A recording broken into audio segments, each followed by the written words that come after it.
Welcome to our in-depth look at MIG welding, from the very first electric arc in 1800 to today's intelligent cobots. Over the next few minutes, we'll explore key innovations that transformed a lab curiosity into the backbone of modern fabrication.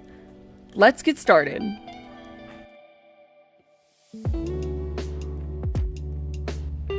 In 1800, Humphrey Davy connected a voltaic pile to two carbon rods and observed the first sustained electric arc. This intense, concentrated heat demonstrated that electricity could melt metals, but in Davy's day, it remained purely a scientific demonstration. Still, it set the conceptual cornerstone for every arc welding process that followed. Fast forward to 1881, when Nikolai Slavyanov in Russia and Charles Coffin in the United States independently patented the first metal arc welding processes.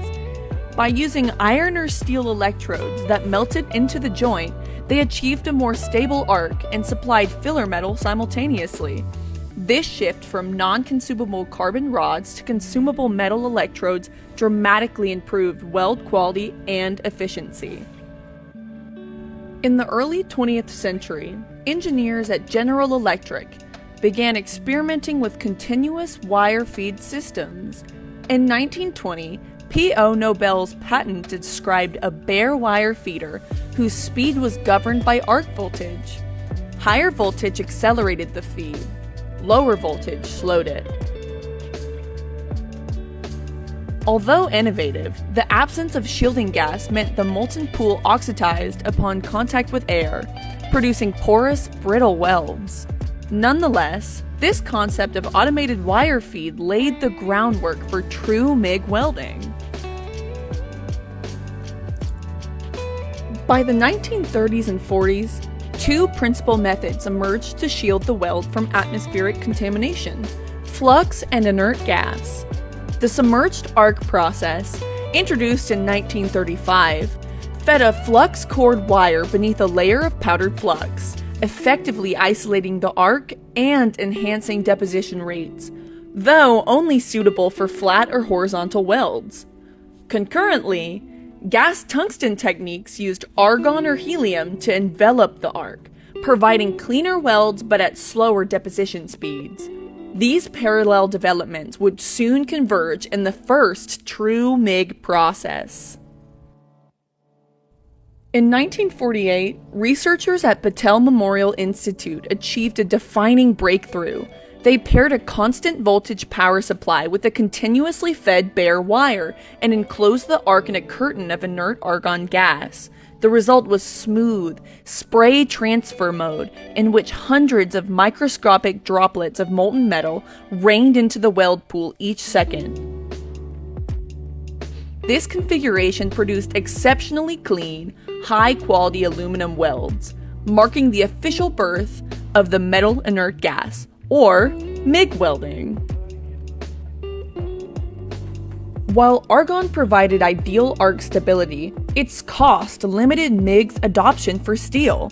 By 1953, engineers introduced carbon dioxide as an economical shielding gas. CO2's higher thermal conductivity generated a hotter, more forceful arc, atomizing the wire into a coarser spray. Weld beads displayed characteristic rippling and more spatter, but the dramatic reduction in gas expense made MIG welding viable for shipyards, bridges, and heavy fabrication. Late in the 1950s, the short circuit, or dip, transfer mode transformed MIG's versatility. By using smaller diameter wires, the electrode tip intermittently contacted the workpiece up to several hundred times per second. Each contact created a brief short, depositing a controlled droplet of metal before the arc re-established. This pulsating action drastically reduced overall heat input, enabling all position welding of thin sheet metal without burn through or sag, a revolution for automotive bodywork and structural steel.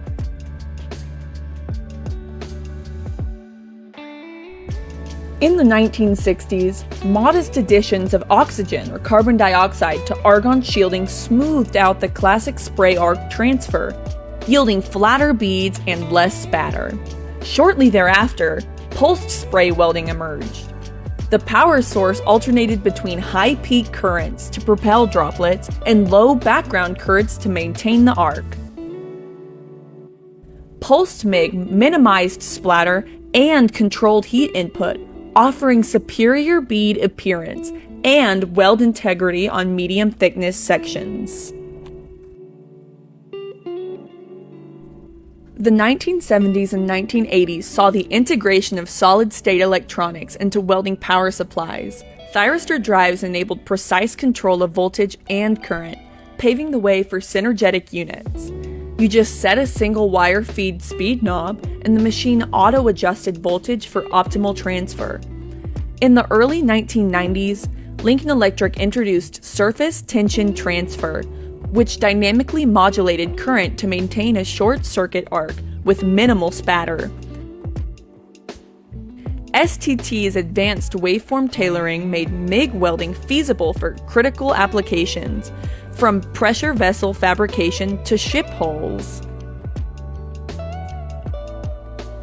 For decades, MIG welding robots have delivered speed and reliability in high-volume factories, performing thousands of spot and seam welds with great precision. Yet these enclosed cells demanded specialized safety measures and programming expertise, placing automation out of reach for many smaller shops. Enter collaborative robots, or cobots, which launched commercially in the mid-2000s. Equipped with force sensors and intuitive teach pendant interfaces, cobots can safely weld alongside humans and be programmed in a fraction of the time. One of these cobot companies, SwitchWeld, is revolutionizing cobot welding. To empower small and medium-sized fabricators, SwitchWeld recently unveiled its Cobot MIG cell in 2018. Combining Abo Robotics' lightweight arm with SwitchWeld's precision welding system, this turnkey solution delivers consistent, high-quality welds without the complexity of traditional robotic programming.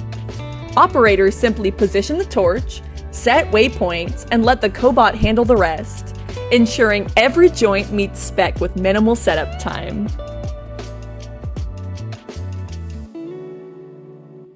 That's all the history of MIG welding up to today. Thank you for joining us on this voyage through MIG welding's evolution. If you found this overview valuable, please like this video and leave any questions in the comments. Ready to take your shop to the next level? Explore SwitchWeld's Cobot MIG solutions today. Thanks for watching!